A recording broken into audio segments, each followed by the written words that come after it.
It's the Ross Tucker Football Podcast. Oh, yeah, it is.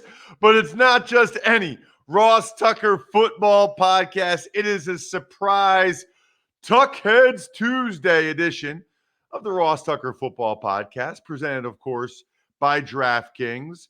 We've got some travel next couple of days. Brian does Stanley Cup stuff, so that's why we're recording on a Tuesday.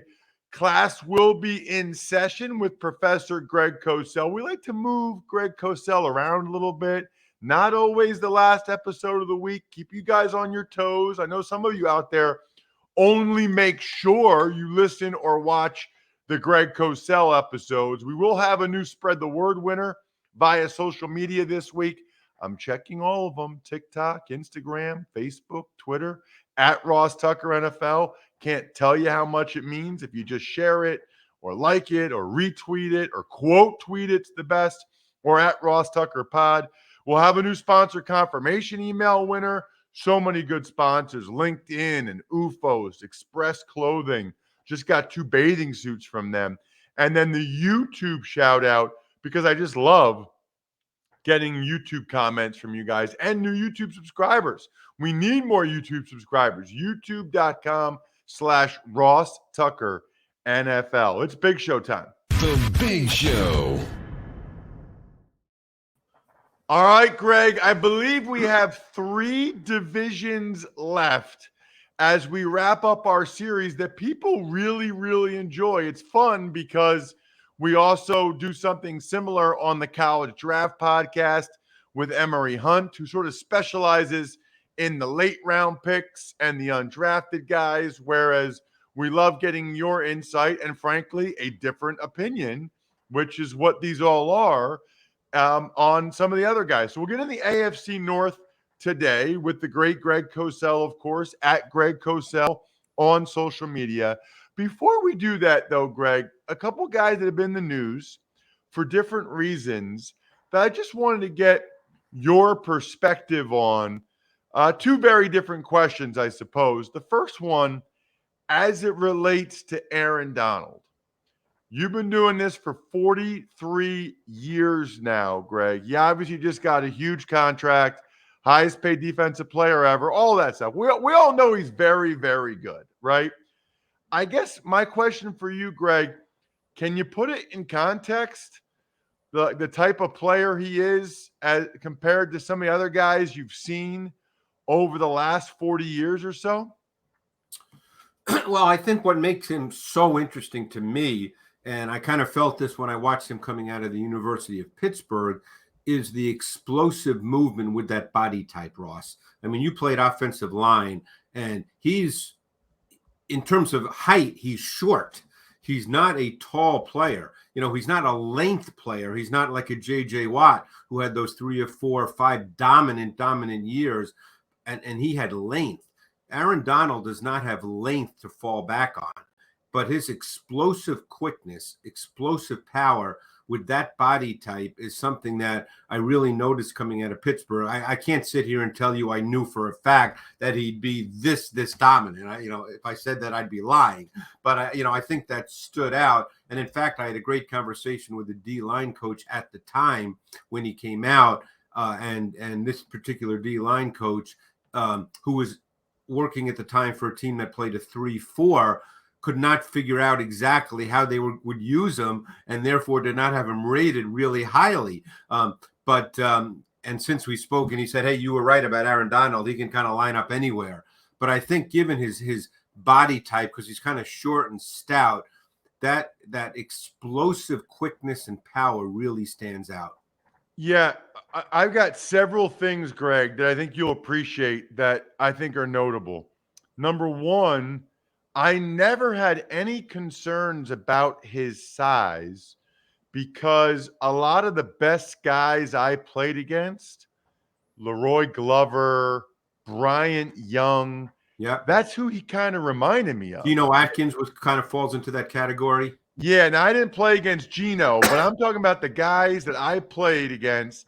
They were the toughest guys to block, Greg. I mean, they're so explosive, so strong in the B gap. So that's one thing I think is notable.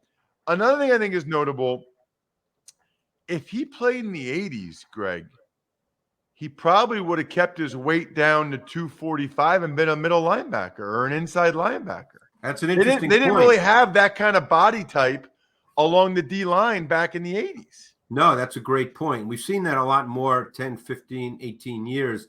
But you're right, going back to the 80s, players who were 6 feet, give or take, I don't know his exact measurement, but he's in that range. People who were 6 feet were not viewed as defensive tackles in the NFL. No, I mean, he would have been like a middle linebacker or maybe a 3-4 inside backer, which is crazy. The other thing I think is really interesting, the last point I would make, the best defensive players I've seen, Lawrence Taylor, Reggie White, Ray Lewis, Aaron Donald. What I find interesting about them, Greg, is they're all kind of different body types, different positions. It's like those are 4 of the best guys I've ever seen. Yeah. And they're not similar really in any way. They're all very, in fact, I would argue dissimilar. Well, it's funny you say that because, as you know, Ross, many teams have specific height, weight, size parameters for specific positions. And it just makes you wonder if some teams are leaving out really, really good prospects because they have those specific parameters in which they will not draft a player who falls outside those boundaries. So true. The other guy I wanted to ask you about before we get into the AFC North draft picks and your thoughts on them, Tyreek Hill was in the news this week, Greg, and talked about that he wasn't that happy in Kansas City. Did not feel like he was featured as much as he would like to be. I guess what I'm asking you, maybe it's a 2-part question. So the first part of it, did you ever watch Kansas City, Greg, and think that they weren't fully utilizing Tyreek Hill? I did not, to be honest with you. I don't have in front of me right now his targets over the last couple of years. I would imagine they're pretty high. Just so you know, he had a career high 159 last year, which was 7th in the NFL. Yeah, so I think it'd be hard to say that he wasn't deployed in a meaningful fashion. I think what happened last year, and maybe he's sort of responding to this, and we've discussed this, because Patrick Mahomes early in the season struggled a little bit in terms of Patrick Mahomes, that offense became a little more condensed. And in fact, if I'm not mistaken, Patrick Mahomes was among the league leaders in throws 10 yards and under from the line of scrimmage. And maybe Tyreek Hill is speaking to the fact that he wasn't used as much as a vertical dimension, which obviously he may be the most outstanding vertical dimension in the NFL. So I don't know. I can't speak and get into Tyreek Hill's head, but I would never look at Kansas City's offensive tape and feel that Tyreek Hill was not being thrown the football. I totally agree. The second part of that question, how do you think Mike McDaniel and the Dolphins will use him? Or maybe how do you think they'll use him differently, perhaps, than he was used in KC? I think in some ways he'll be a different body type version of Deebo Samuel, because Tua and Jimmy Garoppolo are very similar style quarterbacks. So it would not surprise me to see Tyreek Hill, who, by the way, was used an awful lot in motion in Kansas City. At times he motioned in the backfield, didn't necessarily end up there, but he would motion to where he was in the backfield and then do something else. So it would not surprise me to see Tyreek Hill in some ways used as a different body type version of Deebo Samuel within the context of Mike McDaniel's offense. Interesting. I can see that as well, which is really interesting because reportedly Deebo Samuel is not happy with the 49ers because he doesn't like how he's used. He doesn't like that they handle the ball. The wear and tear. He's still a young player, Ross. He probably doesn't want the wear and tear of running the football 8, 10, 12 times a game. I got to tell you, Greg, If you have a happy wide receiver, you got to hold on to that guy because these guys, I mean, they're never happy. It's No, well, unbelievable. I guess that's the nature of the position. They probably feel the ball should be thrown to them on every play. It's unreal. All right, let's get to the Ravens draft picks. We're doing AFC North today. First round, Greg, they took Kyle Hamilton and Tyler Linderbaum, the safety from Notre Dame, the center from Iowa. It's funny, I had TJ McCrate, 25-year NFL scout in, and he said, these are the types of players the Ravens love because they're guys who were rated higher after the season ended, but started to fall after the season for various reasons. And he would know. He was with the Ravens for a number of years, TJ. So he probably knows how Eric DaCosta and that group thinks because he was there. They're both really solid players. Obviously, Linderbaum, depending on your view of the center position, does not have probably the ideal height, but he's a really athletic player. He's a stronger player than one might think with a wrestling background. My guess is he's a plug-and-play center who will be a long-term starter. Kyle Hamilton is a really, really good player. There's very few like him, and that's the thing. The way he's built, he's long, lean, he's athletic. He plays with his eyes extremely well. His ability to cover ground is as good as any safety we've seen in recent years because of that length and the stride length.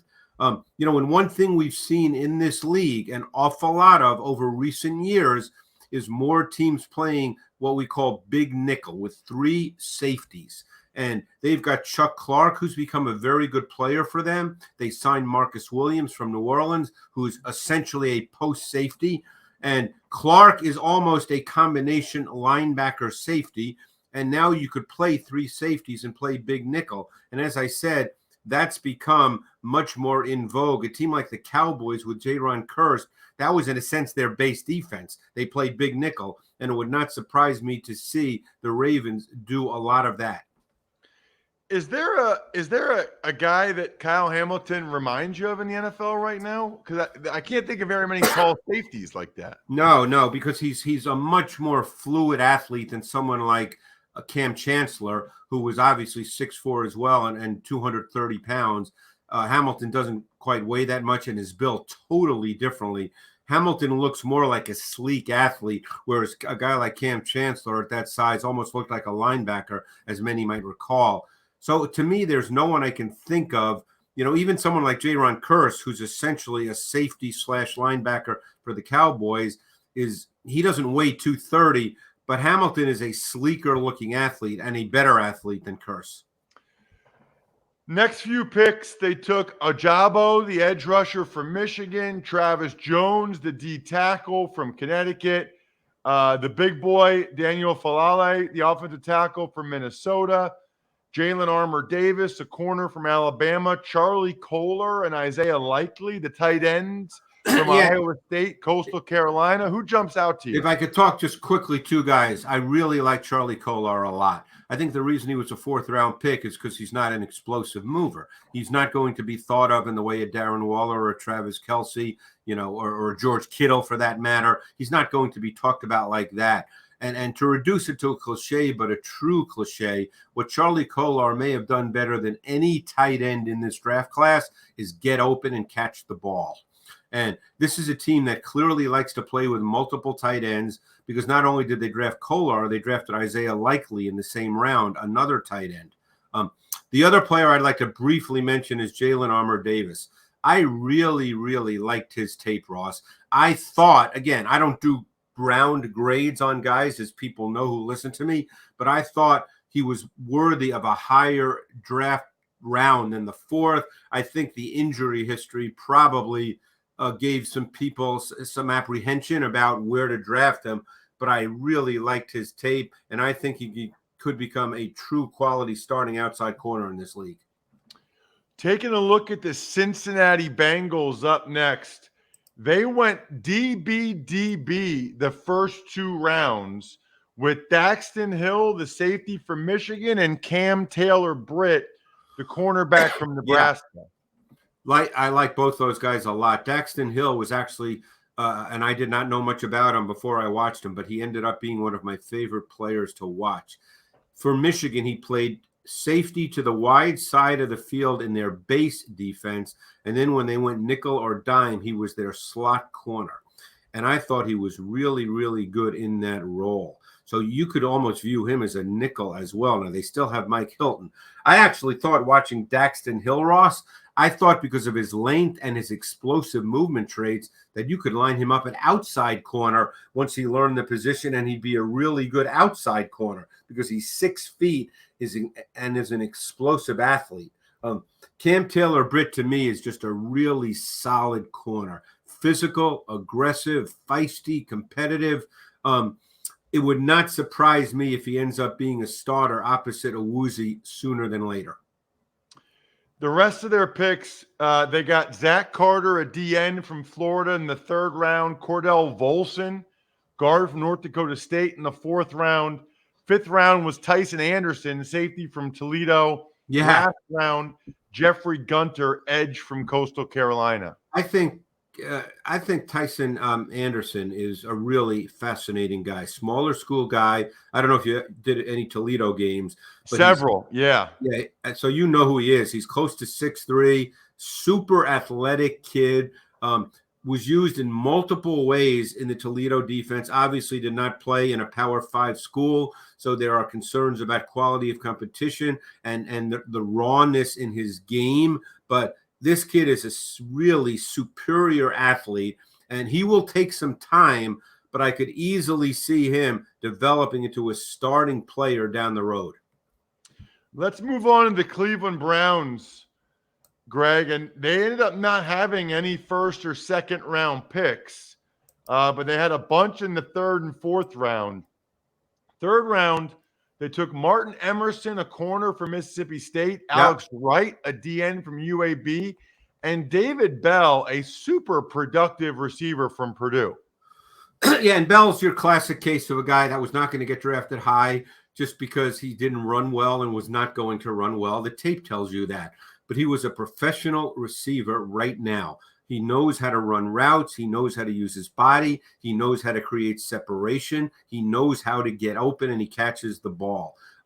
He's one of those guys, I'm not going to say he's this guy because this guy's a Hall of Famer, but who he reminded me of coming out of college? And that's the important point I'm trying to make. Coming out of college, he kind of reminded me of a Chris Carter type receiver. Carter was never a burner, but caught everything and obviously got better in the NFL and became an absolute star Hall of Famer. And I'm not saying, count on David Bell being that guy, but stylistically, traits, size, I kind of saw him the same way as I went back in my memory bank and thought of Chris Carter. I think Emerson, they're kind of accumulating corners, and they like size. They drafted Greedy Williams in 19, Greg Newsome in 21. Emerson is almost 6'2", right around there, out of Mississippi State. Played on the outside, played press, played off. Very intriguing prospect. And Alex Wright, smaller school kid, really a fascinating prospect as a potential pass rusher. I think he's a guy that could develop into a guy who gets meaningful snaps once he sort of gets acclimated to the league. Later picks were Perion Winfrey, D tackle, Oklahoma, Jerome Ford, running back, Cincinnati, Mike Woods, wide receiver, Oklahoma, Isaiah Thomas, edge, Oklahoma. Gosh, they really went to Oklahoma. And then Dawson Deaton, the center from Texas Tech. Anybody jump out there? I really like Jerome Ford, the running back out of Cincinnati. I think he's a back that could be a factor in the pass game as well. Obviously, they've got backs. I mean, Chubb's a big-time back. Kareem Hunt's still there. Dearness Johnson did well when people were injured. So, Ford is probably a luxury pick at this point, but I really, really liked his tape. So we've talked about the Steelers and Kenny Pickett quite a bit. So I'm not even going to ask you about Kenny Pickett. We've been there. We've done that. I do want to get your thoughts. Their next 3 picks were George Pickens, the receiver from Georgia, DeMarvin Leal, the D tackle from A&M, and Calvin Austin, the wide receiver from Memphis. Well, George Pickens, to me, based on purely tape, and I know there were other issues with George Pickens, which is why he was not a first-round pick, although I know teams had first-round grades on him. I thought overall that he was the best receiving prospect in this draft class based solely on tape.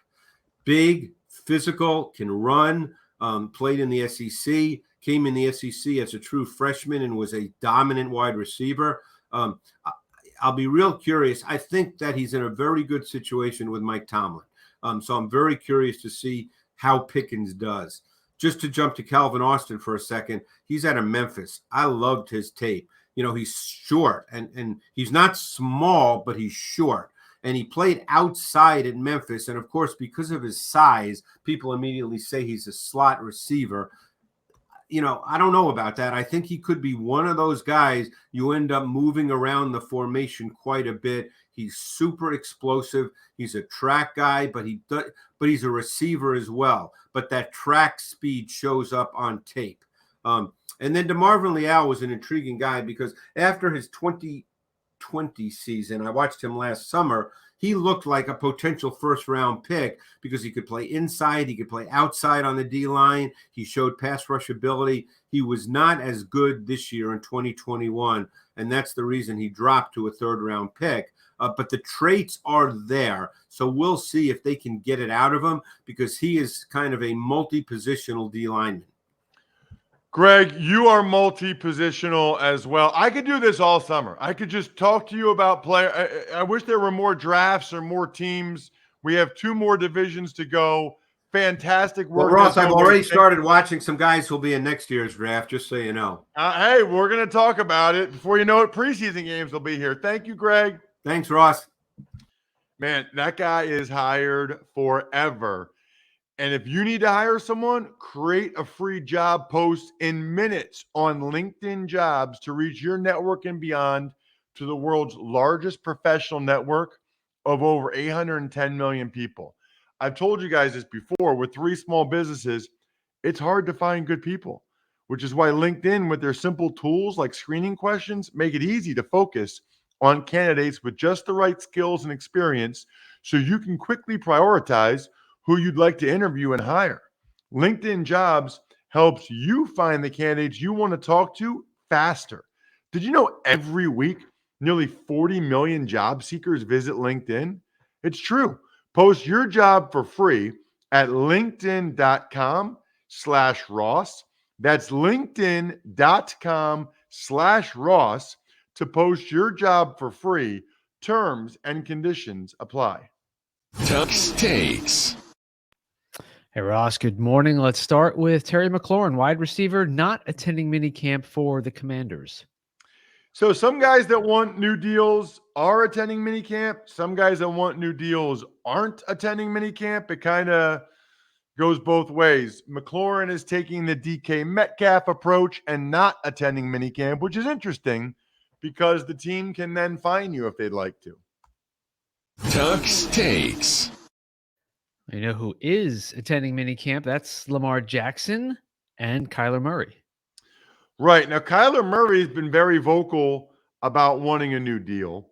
Lamar Jackson is a year ahead of Kyler Murray, and he actually has no interest in talking to the Ravens about a new deal. I've had multiple people tell me that the Ravens say to him, "We want to give you a ton of money." And Lamar Jackson hasn't shown much of an interest in getting it. Remember when Marlon Humphrey was on the show earlier in the offseason? Marlon even said that he's just not motivated by money. He doesn't really care about it. He doesn't want it. It's like a distraction. It's kind of crazy. Makes me nervous for him. Makes his teammates nervous for him because they want to make sure he gets that life-altering money that he's obviously earned. But he's got to make his own choices, obviously. The other thing I would say, too, about Lamar Jackson, Kyler Murray, I'll say the same thing about Brady, Aaron Rodgers. You don't have to show up for OTAs or minicamp, but it's hard to argue that your top priority is to win the Super Bowl if you don't, in my mind, as a starting quarterback. Tuck's Takes. Wide receivers Jacoby Myers of the Patriots and Alan Lazard of the Green Bay Packers both signed their restricted free agent tenders. Thought about asking Greg about these guys as well. They're both good players who I think have seen what's happened with the wide receiver market. And I think they kind of know, okay, we're not that good. We're not like 25 million a year good. But if those guys are getting that, we should be worth 10 million a year or 12 million a year instead of the 2 or 3 million they're signing for as restricted free agent signing the tender. Those guys are both looking for longer term deals with more money. I don't blame them. Ducks Takes. Buffalo Bills signed guard Greg Van Roten. So I mentioned this on Twitter yesterday. I replied to one of Adam Schefter's tweets at Ross Tucker NFL. You look at the Bills' backups on the offensive line, they're better than some teams out there. I mean, I'd probably rather have the Bills' backups. Let's just say their backups are Quisenberry and Bobby Hart at the tackles, Cody Ford and Van Roten at the guards, Greg Mance at center. That's pretty good, man. I mean, that's a solid O-line. Like, that's probably better than the Bears right now based on those conversations we had before. So the Bills continue to make sure that they have Super Bowl caliber depth. You need to make sure that you have the best Father's Day gift possible for your dad.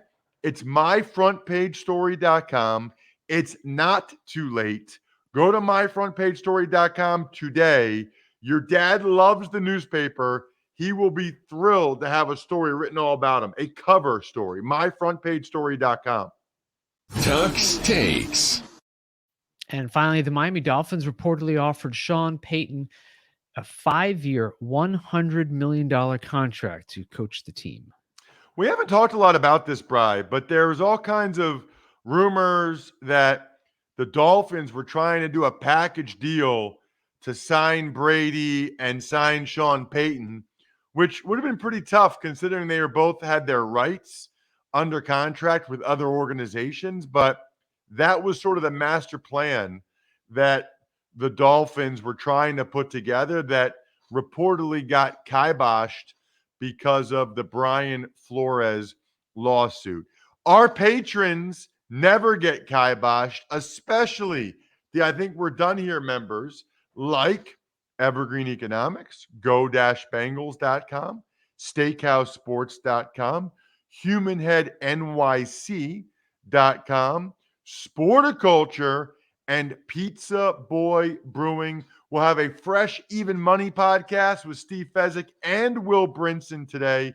Make sure you check it out. And then Fantasy Feast and the next Ross Tucker Football podcast will be on Thursday. I think we're done here. Thanks for listening to the Ross Tucker Football Podcast. Make sure to also subscribe to the Fantasy Feast, Even Money, Business of Sports, and College Draft. All available at Apple Podcasts, rosstucker.com, or wherever podcasts can be found.